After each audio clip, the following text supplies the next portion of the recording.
이제는 사도신경으로 우리의 신앙을 하나님께 고백하오니 나는 전능하신 아버지 하나님 천지의 창조주를 믿습니다. 나는 그의 유일하신 아들 우리 주 예수 그리스도를 믿습니다. 그는 성령으로 잉태되어 동정녀 마리아에게서 나시고 본디오 빌라도에게 고난을 받아 십자가에 못 박혀 죽으시고 장사된 지 사흘 만에 죽은 자 가운데서 다시 살아나셨으며 하늘에 오르시어 전능하신 아버지 하나님 우편에 앉아 계시다가 거기로부터 살아있는 자와 죽은 자를 심판하러 오십니다.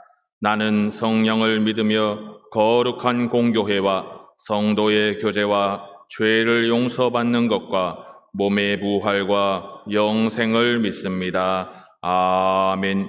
이 시간 지난 한 주 우리의 삶을 돌아보면서 하나님과 나만이 아는 죄를 생각하며 참회의 기도를 드리겠습니다.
자신의 죄를 참회하는 백성들을 친히 사해 주시는 하나님의 말씀이 여기 있습니다. 그러므로 이제 그리스도 예수 안에 있는 자에게는 결코 정죄함이 없나니 이는 그리스도 예수 안에 있는 생명의 성령의 법이 죄와 사망의 법에서 너를 해방하였음이라. 아멘. 자리에 앉으시겠습니다.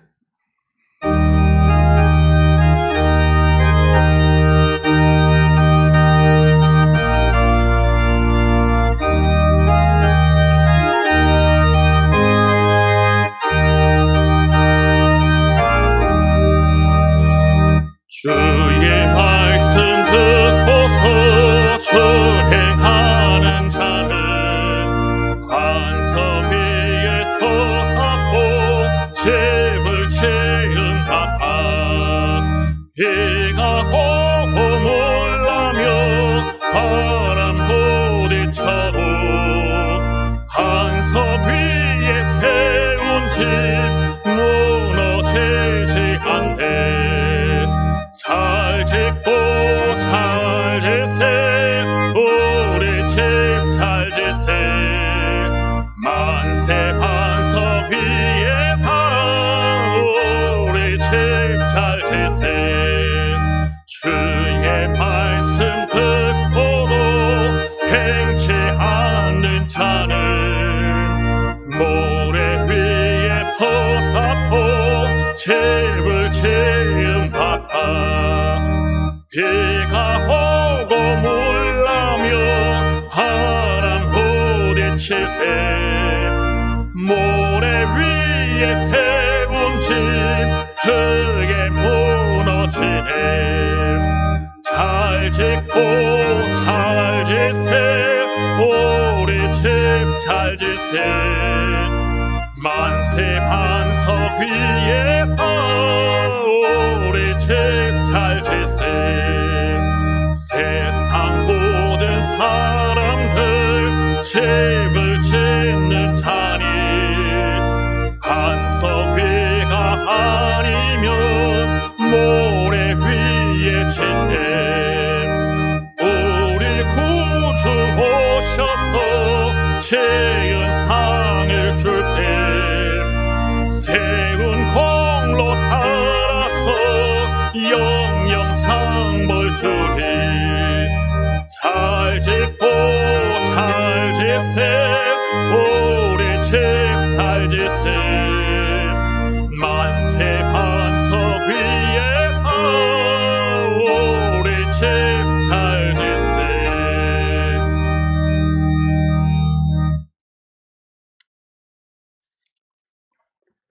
우리를 사랑하셔서 하나님 형상으로 빚으시고 귀한 주의 자녀로 살아나게 하신 하나님 아버지께 감사와 찬양과 영광을 돌립니다.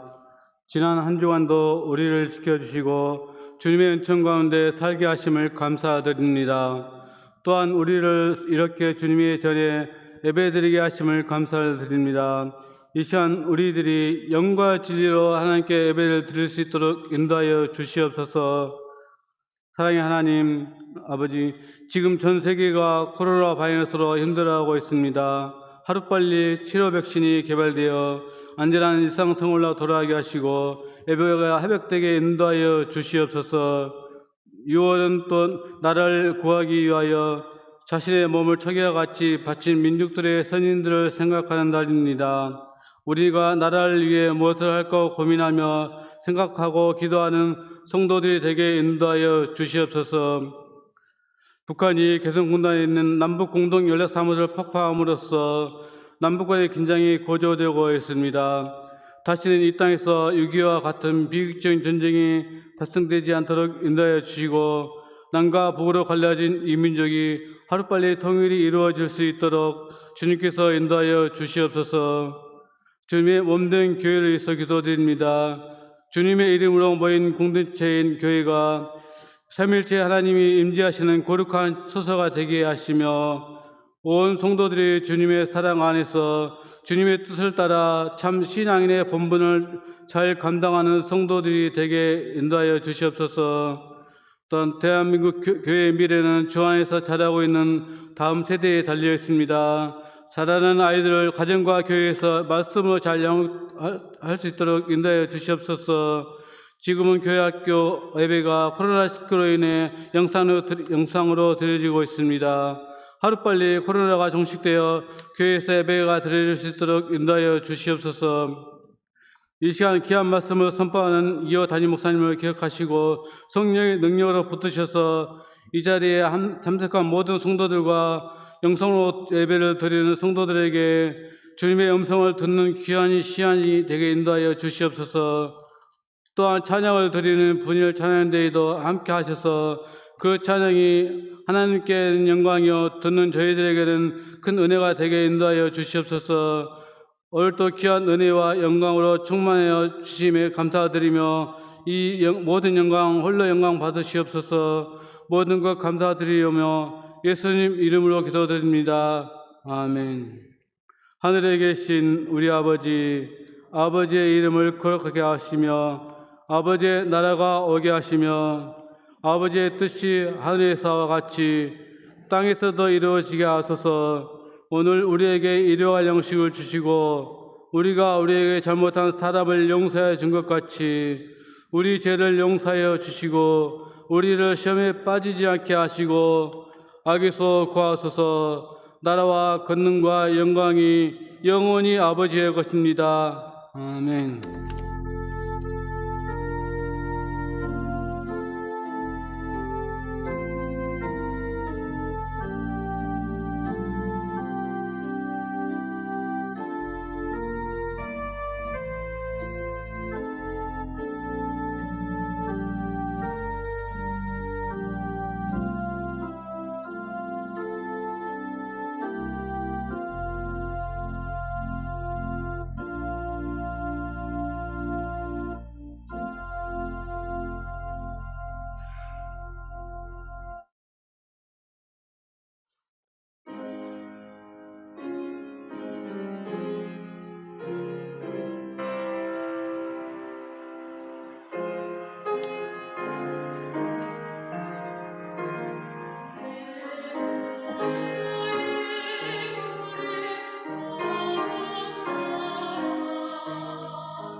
할렐루야. 주일 2부 예배 오신 여러분을 주님의 이름으로 환영하고 축복합니다. 교회 소식 알려드리겠습니다.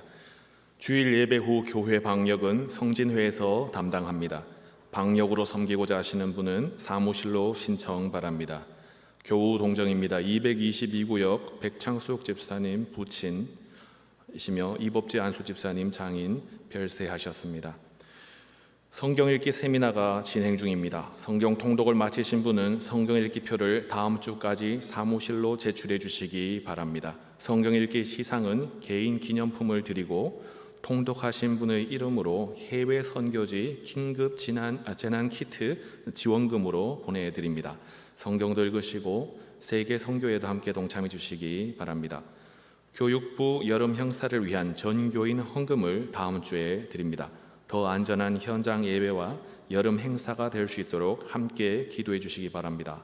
오늘 예배 마치시고 나가실 때는 자리에 먼저 앉으셨다가 뒤에서부터 천천히 나가는 것으로 하시겠습니다. 그 외 광고는 주보를 참조해 주시기 바랍니다. 이제 모두 자리에서 일어서서 하나님의 말씀을 받겠습니다.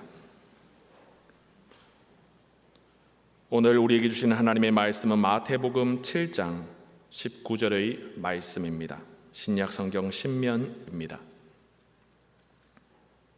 아름다운 열매를 맺지 아니하는 나무마다 찍혀 불에 던져지느니라. 이는 하나님의 말씀입니다. 아멘. 자리에 앉으시겠습니다.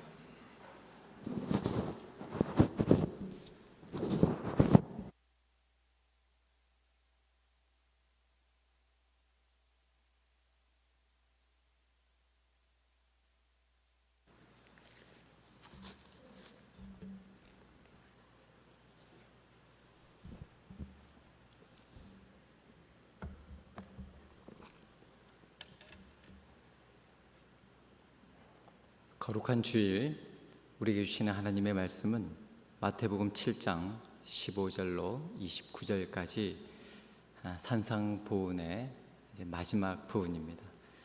결론의 말씀인데요. 오늘 본문의 말씀은 모두 4개의 문단이 종말에 대한 기대와 심판의 전망이라고 하는 그 주제를 베이스로 하고 있습니다. 첫째 문단 7장 13절로 14절은 종말과 관련하여 좁은 문으로 들어가라 라고 하는 명령이고, 둘째 문단 7장 15절로 20절까지는 종말의 빛 하에서 이해되어져야 하는 이 거짓 선지자들에 대한 경고이고, 셋째 문단 7장 21절로 23절은 심판 시에 있을 참 제자와 거짓 제자를 알아내는 기준을 말하고 있으며, 넷째 문단 7장 24절로 27절까지는 종말과 관계된 두 건축자의 비유를 말씀하고 있습니다. 도표를 통해서 보시면 알 수가 있듯이 첫째와 넷째는 일반적으로 주신 그런 교훈이고, 둘째와 셋째는 거짓 선지자들과 관련하여 주신 말씀입니다. 일반적으로 주신 교훈이 이 거짓 선지자들에 대한 교훈을 마치 괄호처럼 묶고 있는 것을 우리가 볼 수가 있습니다. 첫째에서 셋째 문단 사이에 나오는 이 들어간다라고 하는 동사를 주님이 강조하셨기 때문에 주목해야 하고요. 마태복음 7장 13절 좁은 문으로 들어가라. 멸망으로 인도하는 문은 크고 그 길이 넓어 그리로 들어가는 자가 많고, 21절 나더러 주여 주여 하는 자마다 다 천국에 들어갈 것이 아니요 다만 하늘에 계신 내 아버지 뜻대로 행하는 자라야 들어가리라. 그래서 들어간다라고 하는 이 말씀을 주목합니다. 특별히 멸망과 구원 사이에 결단을 공통분모로 갖고 있습니다. 그래서 13절에도 좁은 문으로 들어가라. 멸망으로 인도하는 문은 크고 그 길이 넓어 그리로 들어가는 자가 많고, 그래서 심판을 직면할 수밖에 없는 인생으로서 내려야 할 오늘 결단을 촉구하고 취급하고 있는 것입니다. 둘째에서 넷째 문단까지는 모두 이 헬라어 원어로 포이에오라고 하는데요. 지난번 황금률 7장 12절을 통해서 대접한다라고 할 때 이 동사가 쓰였고, 태초에 하나님이 천지를 창조하시느니라가 바로 이 포이에오였다. 그래서 이 말이 행하다라고 하는 이 동사가 지금 둘째 문단에서부터 넷째 문단까지, 그래서 전체적으로는 마태복음 5장부터 7장에 이르는 산상보훈의 결론이 포이에오, 행하다라고 하는 말이 키워드라고 하는 것을 알 수가 있습니다. 17절부터 26절까지 무려 9번이나 이 포이에오라고 하는 동사가 사용되며 행하다, 행함에 대해서 주님이 강조하고 있습니다.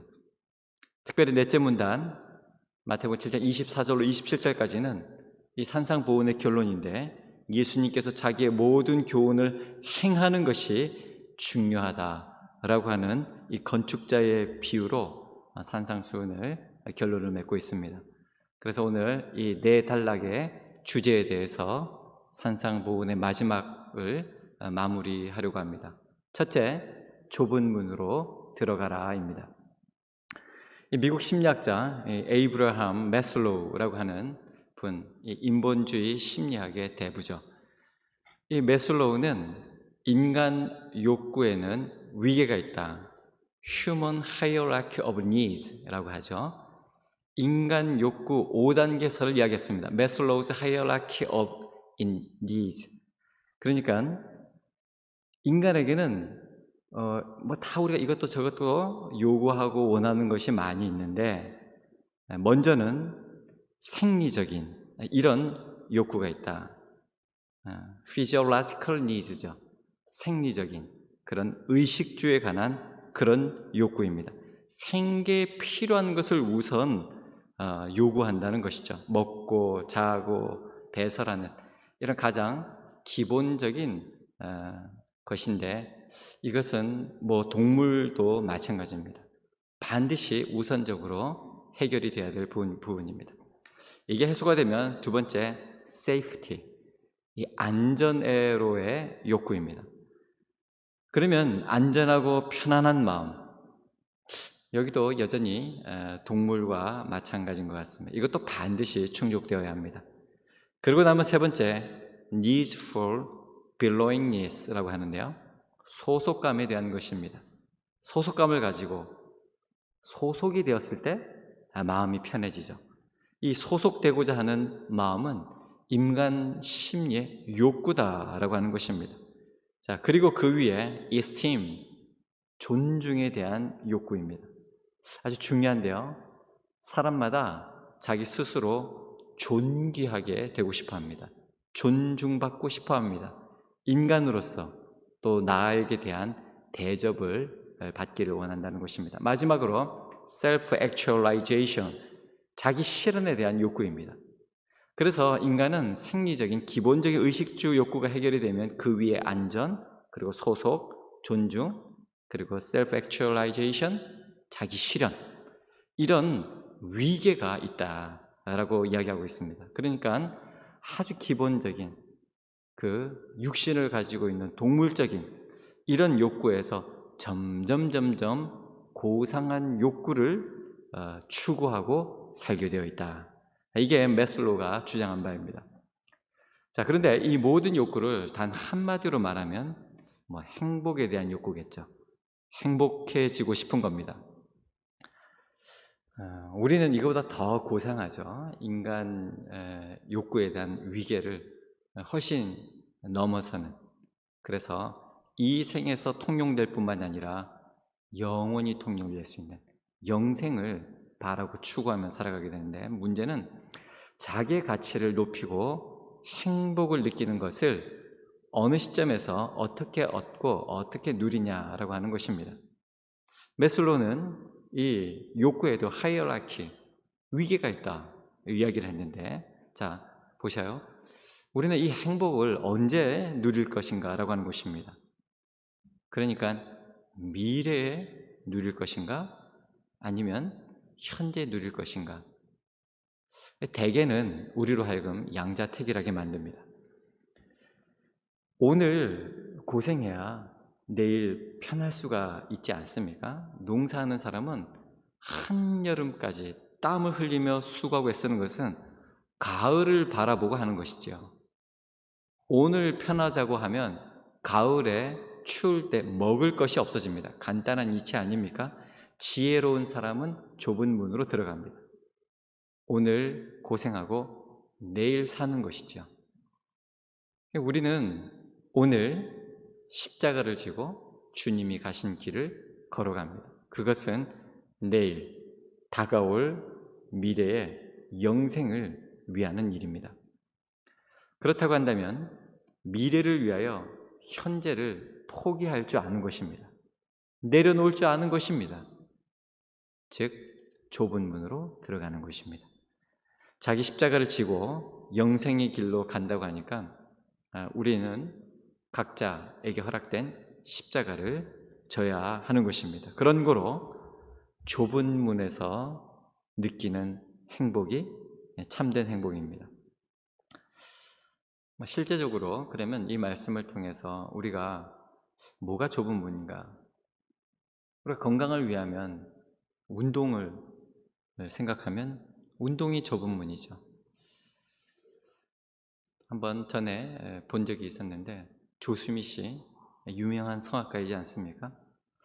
그분이 폐활량도 그렇고 또 좋은 아름다운 목소리를 내기 위해서 운동을 하시는데 아령을 가지고 운동할 뿐만이 아니라 이분은 아령을 항상 가방에 넣어 다닙니다.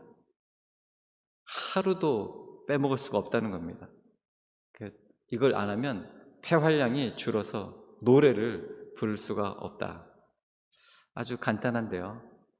물론 문제는 꾸준히 지속적으로 한다는 데 있을 텐데, 그래서 이 조수미 씨는 세계 각국을 돌아다니시면서 연주회를 하셨으니까 이 묵을 호텔을 정할 때에도 피트니스 센터가 있는가를 먼저 체크하고, 그의 가방 속에는 늘 아령, 또 스트레칭용 밴드 이런 게 들어있는데 평소에 갖고 다니는 운동 도구만 5kg이 된다고 합니다. 그분이 멋있는 백을 들고 다니는데 그 안에는 아령과 각종 운동 장비들이 들어있다는 것이죠. 그만큼 자기를 관리하고 운동을 하면서 한편으로는 자기의 만족을 추구하고 있는 것이죠. 공부도 그렇지 않습니까? 좁은 문입니다. 그러나 공부를 통해서 그 다음 기쁨을 얻고, 노동 힘들죠. 좁은 문입니다. 그러나 그 노동을 통해서 행복이 찾아옵니다. 신앙은 어떻습니까? 절제, 경건 다 마찬가지입니다. 신앙인은 앞에 있는 기쁨을 위해서 오늘의 고통을 감내하고, 아니 오히려 고통을 즐기기까지 합니다. 그것이 신앙인의 마음입니다. 언젠가 수영을 하는데 수영을 열심히 하는 분에게 말씀을 들었는데, 수영은 이걸 팔을 잡고 발차기를 하지 않으면 빠지게 되지 않습니까? 목적지까지 쉴 새 없이 갑니다. 심장이 터질 것만 같습니다. 그런데 그게 좋다고 합니다. 기쁘다는 것입니다. 행복하다는 것입니다. 언제 이렇게 심장이 터질도록 뛰어보겠냐는 것입니다. 다른 사람이 볼 때는 왜 저렇게 하나 싶은데 오히려 그런 어려움, 힘듦을 즐기고 있는 모습을 보았습니다. 우리가 육체적인 기쁨, 정신적인 기쁨 어느 쪽인가? 또 물질적인 기쁨과 양심적인 기쁨 마찬가지죠. 물질적으로는 좀 어려워도 양심이 편해야 합니다. 조금 물질적으로 편하자고 하다가 양심이 불편한 일을 했을 때 그 물질로 인하여 두 다리 뻗고 잠자지 못하는 그런 인생이 얼마나 많습니까? 그래서 우리는 세속적인 기쁨보다는 영적인 기쁨, 이런 것을 찾는데 바로 좁은 길입니다. 현재를 좁은 문으로 들어가고 영생의 길을 찾는 것입니다. 많은 사람이 가는 길, 결국은 사망의 길로 가게 됩니다. 좁은 길, 십자가의 길을 갈 때 넓어지고 영생을 지향하게 되는 것입니다. 특별히 우리 주님께서 하신 이 말씀은 좁은 문으로 들어가라. 바로 14절에 생명으로 인도하는 문이기 때문인 것입니다. 그래서 주님이 하시는 말씀은 생명이냐 멸망이냐, 그것이 기준이다. 여러분, 넓고 많은 사람들이 찾고 추구하고 어떻게 보면 화려하게까지 보이고 멋있어 보이는 길이라도 멸망의 길이라면 그 길을 가지 마시기 바랍니다. 당연한 말인데도 우리는 쉽게 속고 살고 있습니다. 그래서 주님은 생명으로 인도하는 그 문으로 나서라. 비록 좁고 길이 협착하고 그래서 찾는 사람이 작다고 할지라도 생명의 길, 구원의 길, 영생의 길로 나아가라 말씀해 주십니다. 두 번째, 거짓 선지자들을 삼가라 라고 하는 것입니다. 두 번째 문단은 7장 15절로 20절까지입니다. 이 성전법에 의하면 이 번제단의 불은 항상 꺼트리지 말아야 했습니다. 레위기 6장 12절에 제단 위의 불은 항상 피워 꺼지지 않게 할지니 제사장 아침마다 나무를 그 위에 태우고 번제물을 그 위에 버려놓고 화목제의 기름을 그 위에서 불사를 찌며, 그래서 번제단의 불을 항상 피워 꺼지지 않게 할지니 제사장은 아침마다 나무를 그 위에서 태우고, 아침마다 나무를 그 위에서 태워라. 그러니까 밤낮 없이 저녁에도 활활 태운 것은 아닙니다. 아침마다 나무를 그 위에서 태웠기 때문에 저녁에는 이 불씨를 수추로 그렇게 보존하다가 새벽이 되면 오전 상번제를 준비하면서 이 불쏘시개를 이용해서 다시 불을 붙여서 사용했습니다. 매일 아침마다 번제단 위에 그 숯불 더미에 불쏘시개 나무를 집어넣어 불을 붙이는 이 일이 또 제사장이 하는 중요한 일이었습니다. 자, 이때 번제단에 사용되는 그런 나무 가운데 불쏘시개로 선호되는 그런 나무가 바로 열매를 맺지 않은 무화과 나무였습니다. 이스라엘에서 무화과 나무는 1년에 대략 4차례에서 5차례 정도, 4, 5차례 정도 열매를 맺습니다. 그래서 만약 어떤 무화과 나무가 열매를 맺지 못한다면 그 나무는 여지없이 잘렸습니다. 왜냐하면 무화과 나무는 물을 많이 소비하는 그런 나무였기 때문에 열매를 맺지 못하면서 다른 나무들이 먹을 물까지 소비하게 놔둘 수는 없었기 때문입니다. 무화과 나무는 번식력이 좋아서 다음 해에 다시 자라나서 또 열매를 맺을 수 있기 때문에 열매를 맺지 못하는 무화과 나무는 가차없이 잘라버렸던 것입니다. 이렇게 잘린 무화과 나무는 번제단의 숯불에 집어넣어서 다시 불을 일으키는데 불쏘시개로 사용되었죠. 오늘 본문에서 주님은 아름다운 열매를 맺지 아니하는 나무는 앞서 언급한 바와 같이 하나님 나라를 이야기하는 수많은 가르치는 자들 가운데 그 행위와 또 그 입의 말씀에 열매가 없는 자라면 찍혀 불에 던지운다라고 하는 것입니다.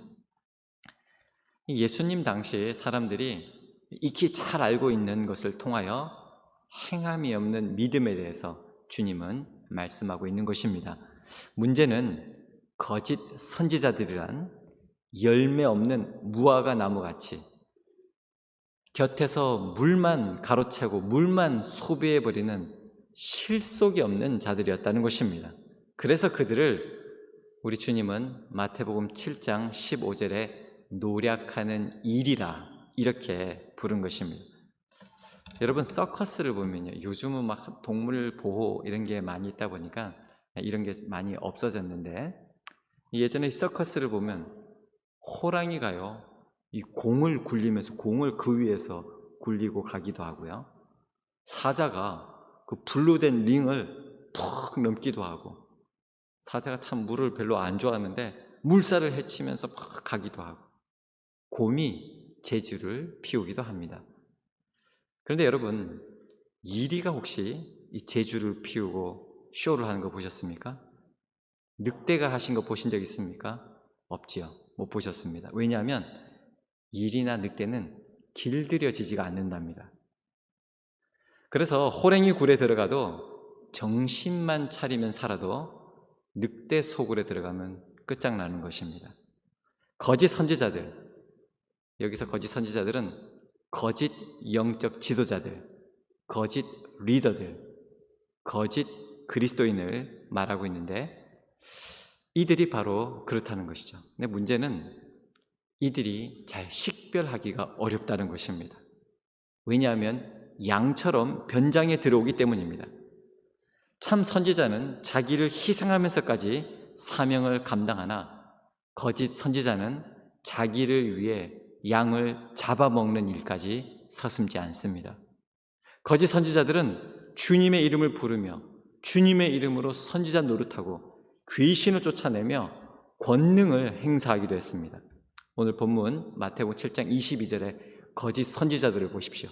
그날에는 많은 사람이 나더러 이르되 주여 주여 우리가 주의 이름으로 선지자 노릇하며 주의 이름으로 귀신을 쫓아내며 주의 이름으로 많은 권능을 행하지 아니하였나이까 하리니. 얼마나 대단합니까? 이렇게 선지자 노릇하고 귀신도 쫓아내고 많은 권능을 행사했는데 실상은 노력하는 일이들이었던 것입니다. 그래서 마태 공동체는 바로 이러한 거짓 선지자들이 활약을 했고 그들이 우는 사자와 같이 맹수와 같이 삼키려고 하였기에 주님이 하셨던 이 말씀을 특별히 잘 기억하고 우리에게 전해주고 있습니다. 마태복음 10장 16절에도 아주 유명한 말씀, 너희는 뱀같이 지혜롭고 비둘기같이 순결하라. 바로 그 말씀이 어떻게 되어 있냐면 마태복음 10장 16절에 보라 내가 너희를 보냄이 양을 이리 가운데로 보냄과 같도다. 그러므로 너희는 뱀같이 지혜롭고 비둘기같이 순결하라. 바로 이 정말 유명하고 귀한 말씀이 나오는 바로 그 말씀의 맥락은 내가 너희를 보냄이 양을 이리 가운데 보냄과 같도다. 그래서 오늘 마태복음 7장 15절에도 거짓 선지자들을 삼가라. 바로 둘째 문단에서 이렇게 말씀하고 있는 것입니다. 이 삼가라, 또 주의하라, 이것은 이 마태복음서에서 마태 공동체가 특징적으로 이야기하고 있는 경고어입니다. 6장 1절에도 오늘 7장 15절에도 그리고 10장 17절과 16장 6절에서도 찾아볼 수가 있는데 이 종교 생활의 왜곡에 대한 경계를 나타낼 때 사용되는 그런 말입니다. 여러분, 신앙생활에 왜곡을 불러일으키는 것 삼가야 합니다. 교회 생활에 왜곡을 불러오는 것 삼가하십시오. 이런 교묘한 거짓 선지자들을 어떻게 분별할 수 있습니까? 주님은 열매로 그들을 알리라 이렇게 말씀하십니다. 마태복음 7장 17절 우리 같이 한번 읽어볼까요? 좋은 나무마다 아름다운 열매를 맺고 못된 나무가 나쁜 열매를 맺나니. 아멘. 사랑하는 여러분, 열매로 그들을 알게 됩니다. 사랑하는 여러분, 아름다운 열매가 있는지 꼭 확인하시고 거짓 선지자들의 그 참 실상을 분별할 수 있기를 바랍니다. 무엇보다 여러분들께서 아름다운 열매 맺는 삶이 되시기를 간절히 바라고요. 이것은 정말 심각한 문제인데 7장 19절 말씀, 아름다운 열매를 맺지 아니하는 나무마다 찍혀 불에 던져지느니라. 주님이 이렇게 말씀하셨기 때문입니다. 실속 없는 삶, 자신은 열매를 맺지 않으면서 다른 나무에 물을 빼앗아 먹는 그런 나무 찍혀버려서 불쏘시개로 쓰여질 것입니다. 오늘 말씀 세 번째는 참 제자와 거짓 제자입니다. 세 번째 단락 7장 21절 23절은 앞서 거짓 선지자가 양의 옷을 입은 변장한 모습을 조금 더 구체적으로 보여줍니다. 이 마이크 꺼주세요. 그러면. 거짓 선지자들은 입으로는 부단히 주여 주여 하고 주님을 찾습니다. 마태복음 7장 21절 22절 나더러 주여 주여 하는 자마다 다 천국에 들어갈 것이 아니요 다만 하늘에 계신 내 아버지의 뜻대로 행하는 자라야 들어가리라. 22절 그날에 많은 사람이 나더러 이르되 주여 주여 우리가 주의 이름으로 선지자 노릇하며 주의 이름으로 귀신을 쫓아내며 주의 이름으로 많은 권능을 행하지 아니하였나이까 하리니. 자, 이들은 마음이 주님에게서 멀리 떠나 있는 자들입니다.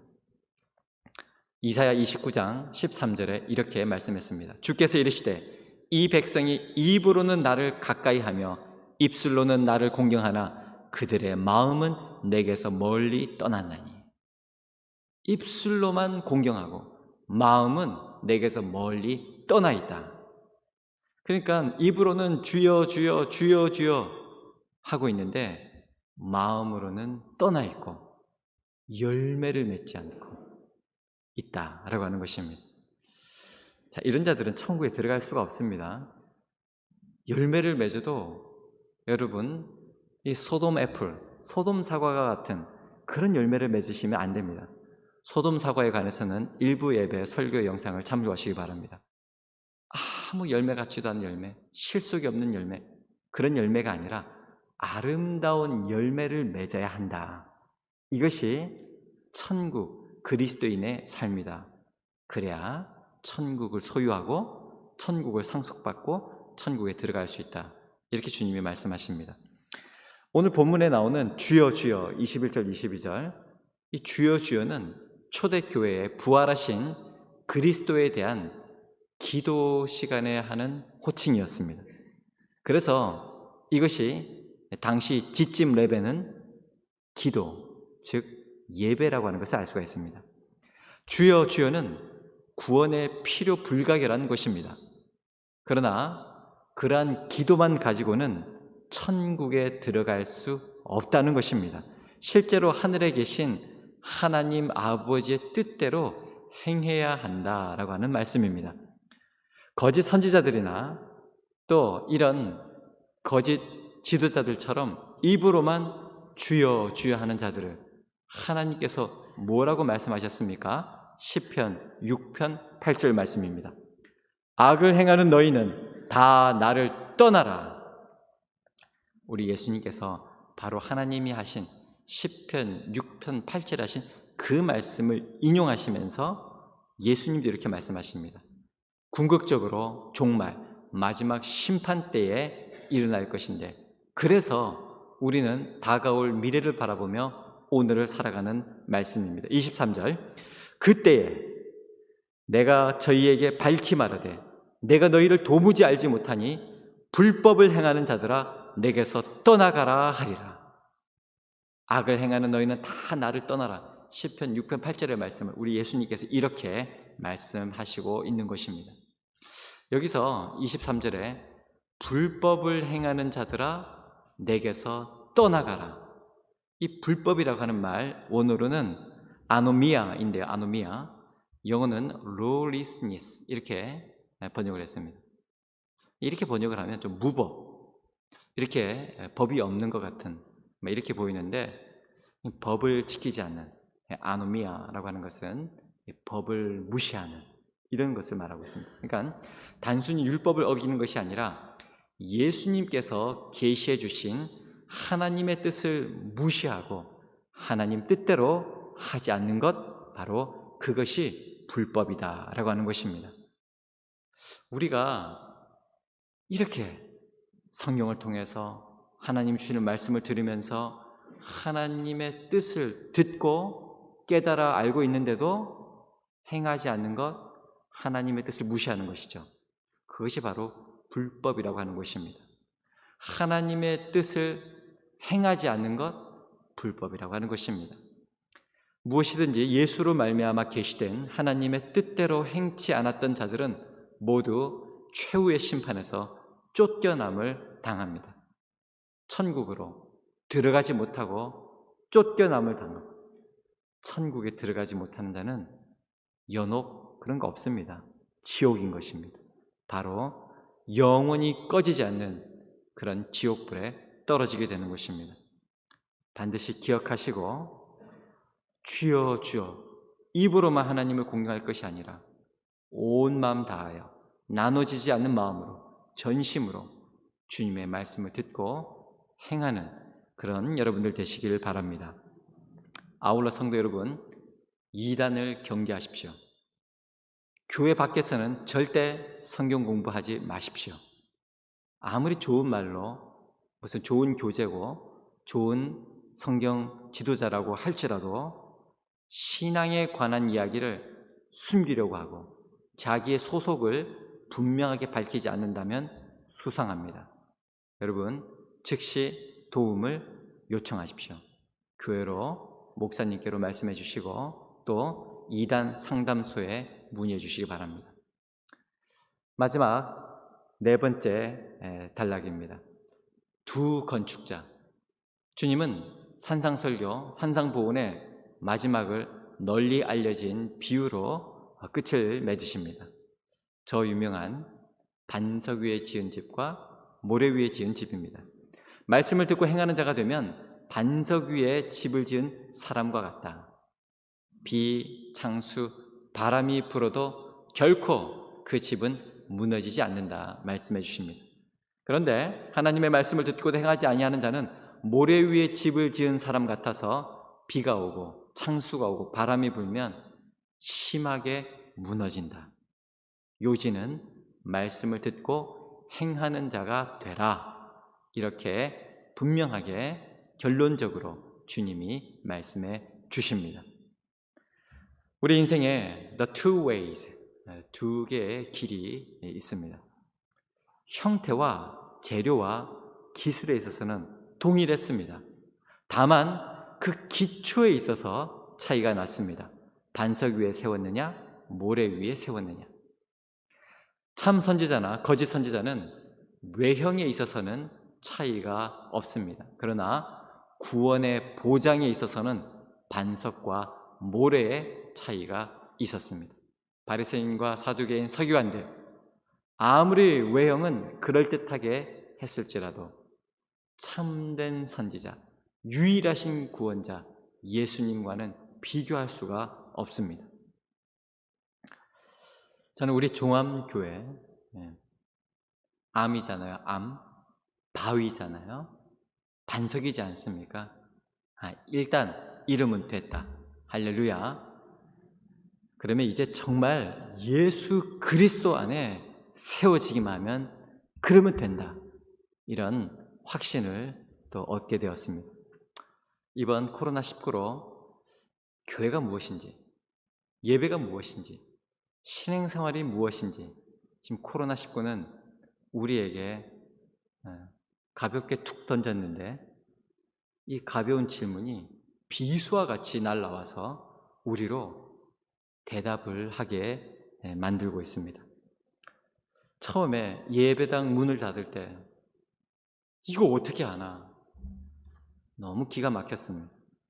그러나 좀 미비했지만 영상으로라도 예배 드리면서 이렇게라도 예배 드릴 수 있는 것이 너무나도 감사했고 또 그렇게 모여서 예배 드리는 모습을 보면서 정말 감동이 되었습니다. 여러분 지금은 어떻습니까? 주님을 존귀하게 여김에 있어서는 흔들림이 없으십니까? 말과 행위로, 언어와 행실로 주님을 높이고 있습니까? 예배 시간이나 신앙생활의 기준이 나의 편리함에 달려있지는 않습니까? 첫사랑이 식어버리고 부활의 증인으로 서지 못하면 4대 교인이 되어버리고 맙니다.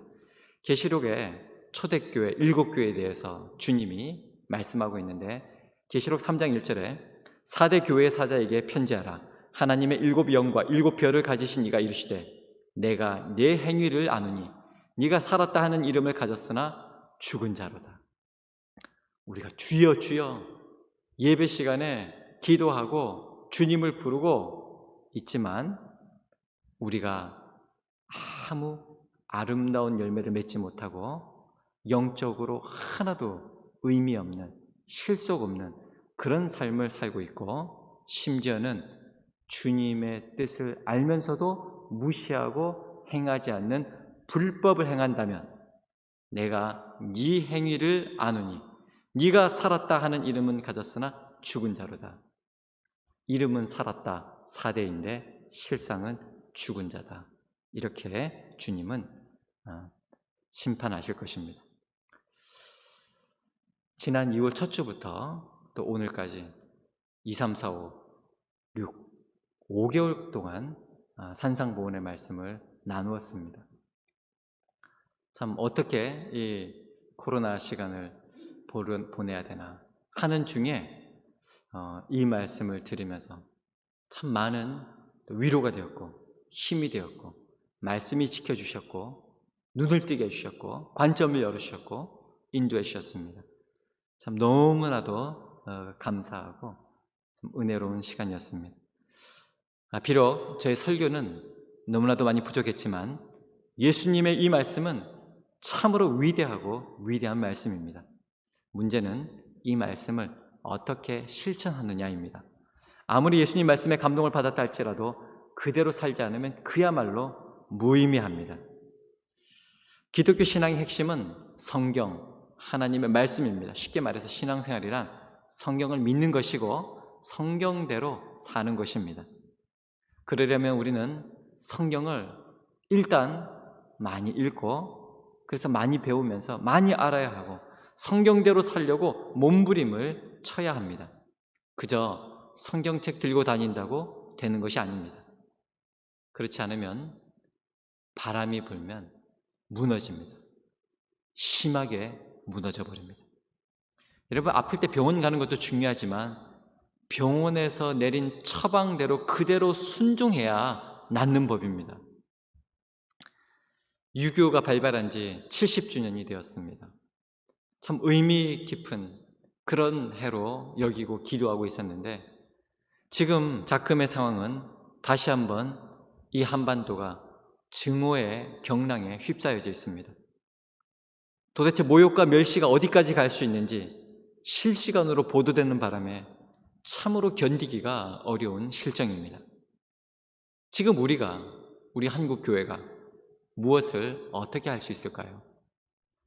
우리 주신 이 산상보훈의 말씀은 주님이 직접 하신 말씀이고 우리가 반드시 실천해야 될 말씀임을 이번 저 원수들의 조롱에 의해 다시 한번 확인할 수가 있었습니다.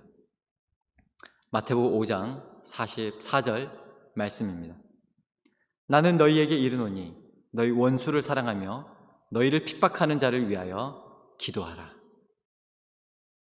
확실한 것은 이러한 사태에도 주님은 우리가 믿음으로 행하고 믿음으로 실천하기를 원한다라고 하는 사실입니다.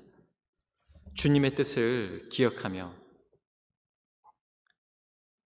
하늘에 계신 우리 아버지, 언제 어디서나 우리와 함께 하시는 그 아버지께서 바로 이 일을 위하여 파송해 주신 그 삶의 자리에서 기도하며 또 하나님의 뜻을 이루어가는 그런 저와 여러분이 될 때 아름다운 열매를 맺을 수 있을 것이고 그래야 천국에 들어가게 됩니다.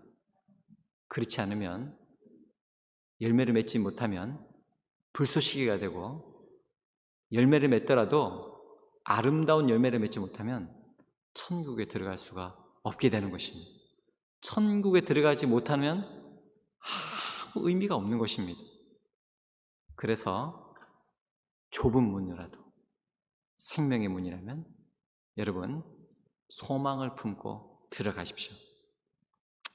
문제는 한번 들어가는 거면 끝나는 것이라면 그래도 나을 텐데 그 문을 들어가서 나오는 그 길은 좁고 협착하고 사람들이 찾지 않는, 그래서 때로는 이 분명히 진리라고 생명이라고 맞다고 갔는데도 너무 사람이 없다 보니까 없지는 않은데 내 눈에 잘 안 보여서 바알에게 아세라에게 무릎 꿇지 않은 하나님의 사람들이 그토록 많이 있지만 내 눈에 보이지 않아서 이 길이 맞나 혼동이 되고 헷갈릴 수 있는 그런 상황일 때라도 오직 주님의 말씀을 믿고 주님을 바라보시면서 그 길로 나아가십시오.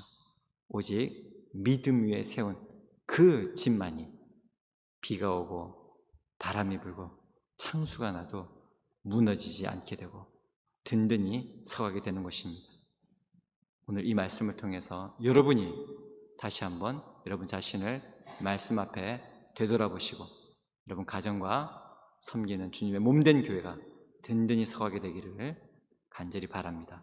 기도하겠습니다. 하나님 아버지, 감사합니다. 저희로 주님을 믿을 뿐만 아니라 주님의 말씀에 순종하고 실천하는 자들이 되게 하여 주시옵소서. 노아가 하나님의 말씀을 듣고 순종하여 방주를 짓고 순종함으로써 그와 그 가정이 살 수 있었던 것 같이 저희로 하나님 말씀에 순종하여 우리도 살고 다른 사람을 살리는 이 복된 일에 저희들이 기쁨을 누리게 하여 주시옵소서. 반석 위에 세운 집과 같이 든든한 가정과 교회 되게 하여 주시옵시고 오직 하나님 말씀에 온전히 순종하여 천국 백성으로 살게 하여 주시옵소서. 이 모든 일을 가능하게 해주시는 우리 구주 예수님의 이름 받들어 간절히 기도하옵나이다. 아멘. 이제 모두 다 자리에 일어서서 내가 할 수 있는 것은 찬양하며 봉헌하도록 하겠습니다.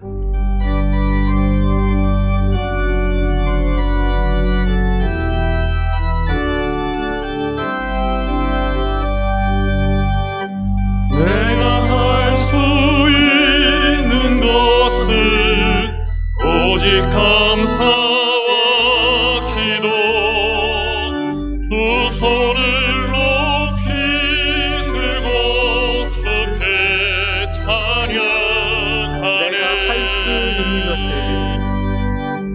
내가 할 수 있는 것은 오직 감사와 기도,